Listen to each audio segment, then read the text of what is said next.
Quem foi para o senhor o Papa João Paulo II? O que significa essa beatificação? Professor, olha, João Paulo II é difícil a gente falar dele. É tanta coisa, né? Exatamente, né? E depois são coisas, realidades que mexem muito com o coração da gente, o afeto da gente. Mexe, né? Eu, no dia que o Papa morreu, foi num sábado, não é isso? Foi. Sábado antes da oitava. Foi. Umas 5 da tarde. Eu ia tomar banho para ir celebrar na igreja. Quando eu vi que o Papa estava agonizando, quando eu ia entrar no banheiro, o Papa morreu. Eu liguei para o padre Paulo Ricardo, a quem eu quero muito bem, liguei emocionado, disse, Paulo, morreu o Papa do nosso sacerdócio.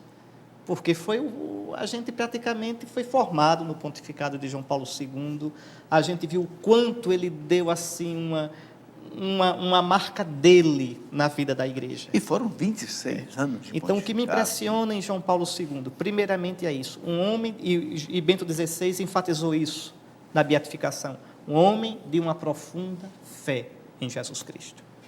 João Paulo II era um homem apaixonado por Jesus Cristo. A primeira frase da primeira encíclica dele, o Redentor do homem, Jesus Cristo, é o centro do cosmos, da criação toda e da história. Pronto, ali está o programa de João Paulo II. O que esse homem fez, o que esse homem viveu, e não é só o que fez, o que ensinou, o que ele viveu, foi um testemunho vivo de Jesus Cristo. E por isso ele é beato. Não é? Nenhum papa é beato pelo que ensinou, por suas ideias. É beato, mede-se a santidade de uma pessoa pela paixão, pela adesão dela a Jesus Cristo. Isso é ser cristão.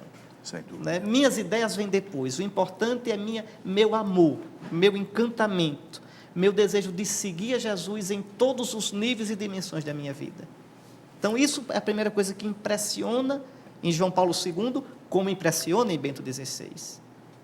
Ainda ontem eu comentava com um bispo, aí o senhor leu que a minha especialização foi em eclesiologia, e foi na eclesiologia de Ratzinger. Eu sou encantado com Ratzinger, a minha tesina de mestrado foi sobre Ratzinger, o princípio de comunhão na eclesiologia de Ratzinger.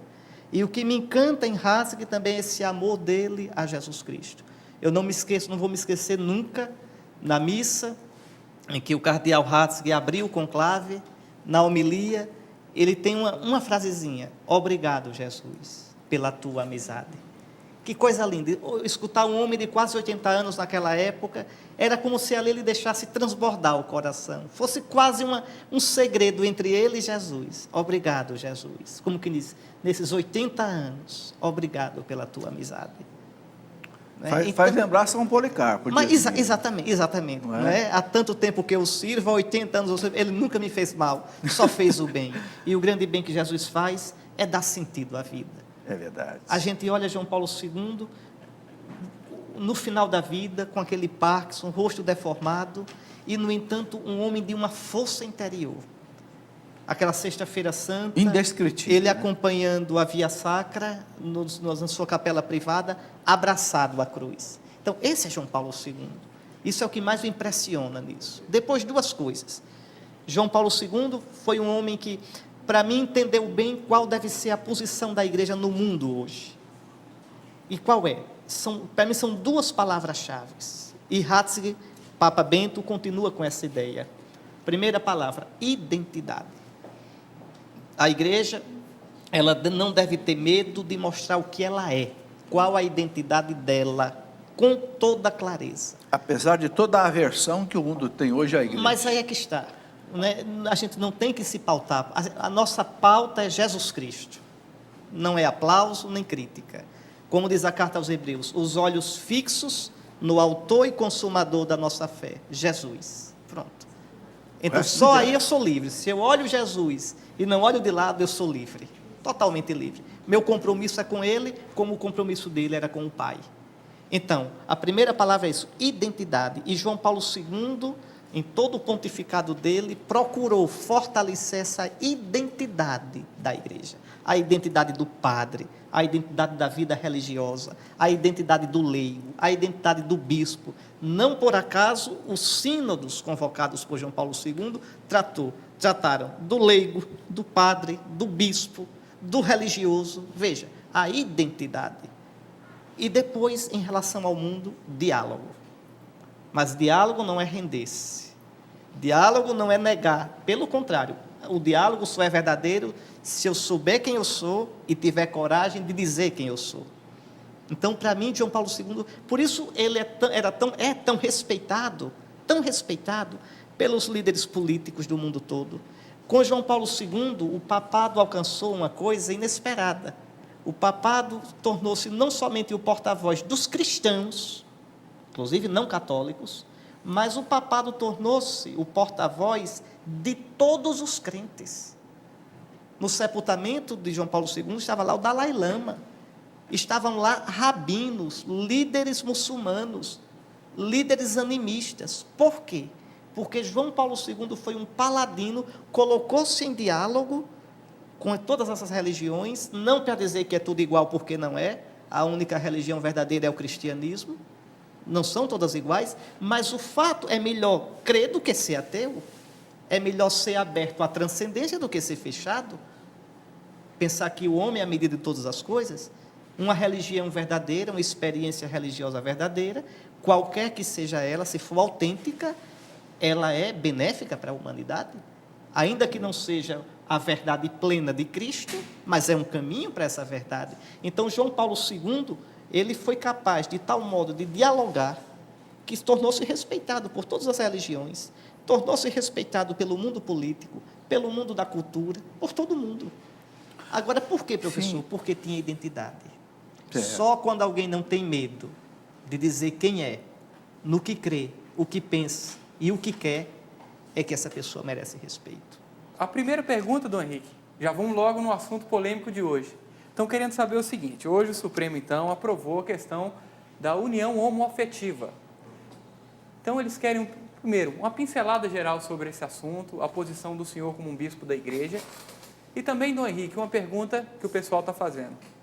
Quando a lei civil aprova uma lei, um ordenamento que é contra a moral católica, como que nós, católicos, temos que nos posicionar diante do fato? Muito bem. A situação é complexa porque nós vivemos num mundo que já não é mais cristão. A sociedade como toda, ela hoje, muitas vezes não se pauta pelo Evangelho, mas se pauta por tantas ideias estranhas e às vezes contrárias ao Evangelho. No caso do que o Supremo votou hoje, decidiu hoje, é muito triste. Primeiro, eu sinto tristeza como brasileiro, porque o Supremo fez uma coisa que não é competência dele. Hoje, o Supremo Tribunal Federal desmoralizou o Congresso Nacional. É uma vergonha. Não se faz democracia assim. Essa legislação tinha que ser criada pelo Congresso. Qualquer criança aprende que quem faz as leis de um país é o legislativo. Quem executa é o executivo. Estou dizendo como a gente aprende como um menino pequenininho, buchudo. Verdade. E quem julga o cumprimento das leis é o judiciário. Hoje, os senhores ministros do Supremo estão fazendo lei. Acham que foram eleitos pelo povo, e não foram. Ora, o artigo 226 da Constituição brasileira diz claramente que o Estado deve tutelar, promover a família. E diz o que é família. Família é uma união estável entre um homem e uma mulher. Isso é família. E agora, aberta à vida. Como é que alguns advogados lá que defenderam a união homoafetiva, como é que eles chegaram a dizer que a legislação é omissa? Não, ela não é omissa. Ela pode não satisfazer esses senhores, mas não é omissa. Está bem lá explícito. Qualquer um que saiba a lei, graças a Deus hoje a maioria dos brasileiros sabe, abra a Constituição, tem na internet, abra. Artigo 226, não precisa ser jurista para entender aquilo lá. É tão óbvio que não precisa nem fazer direito. Até eu que não fiz, entendo.